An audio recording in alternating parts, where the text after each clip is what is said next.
You're watching award-winning D93 News with Samantha Williams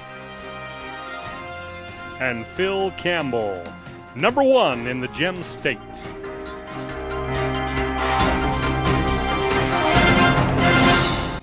Well, about 10 years ago, districts around the state had to make some pretty tough decisions. This includes D93. That's right. A downturn in the economy coupled with a change in the state funding model for education meant drastic cuts. And while we are still recovering, we have been able to bring back music and PE classes. Those classes started this year, and special D93 News correspondent Michaela Luong is standing by at Yukon Elementary with more. Michaela. Music is back at the elementary schools, so I stopped by a class over at Yukon Elementary. Let's check it out. The second graders love to dance to the songs. To dance to the song. Like dancing to the songs. I love music. But their teacher says that's not all they're doing. They're also learning. They also get skills with math because we talk about all the different notes and how they break up into fractions.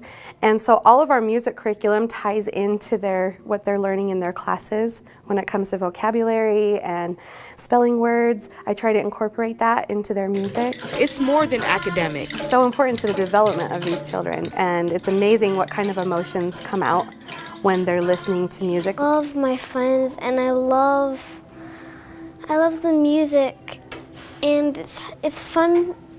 It's fun to me. It makes me smarter. Phil and Sam, back to you.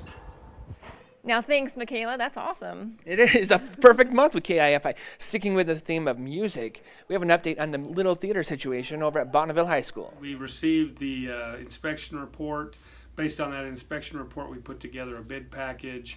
We sent that out. We have received a bid that we feel like is going to work for us from a qualified respondent. ProTech is the name of the company out of Las Vegas, and they've committed to us that perhaps as early as December, no later than January, they will have the work completed so students can resume use of the Little Theater at Bonneville High School. Now we'll have more with John Pym a little later in our newscast. Maggie's Place continues to grow, and last week they held a ribbon cutting for their new education center on Pancari Drive. So we were able to offer on-site tutoring here at our tutoring and enrichment center in addition to enrichment classes. So we provide the after-school care on-site at the elementary schools. We provide private tutoring here, and then we're also having enrichment classes and day camps and things like that here at this location as well. It gives us a place to set up camp with our kids and our teachers, a resource space for our teachers to be able to store their supplies and materials, and just gives them more flexibility to provide the quality of care that we like them to have in the schools. They also presented us with a check. The check was part of the revenue sharing agreement between D93 and Maggie's Place. That money will go to Sand Creek Middle School and was awarded to them because that's where the Maggie's Place summer camp was held this year. So for D93, what we do is we offer a 5% revenue share back to the schools. So for every $1 parents pay us, we give 5% back, and we give that to the schools where we host program. So when the kids are enjoying the after-school program, which is a much-needed necessity for parents, we also give back to the elementary schools for allowing us to use their space, their time, give back to the principals, the teachers, the office staff. Just it's a great way to keep a symbiotic relationship with the school district and to really be part of the community. You can learn more about this by visiting maggiesplaceif.com. Those revenue sharing programs are huge for us, and like you mentioned, that's exactly what happened over at Cloverdale as well. They were able to raise funds for a new track as they teamed up with Pocket Passport Fundraising to raise that money. They celebrated with a Harry Potter themed lunch.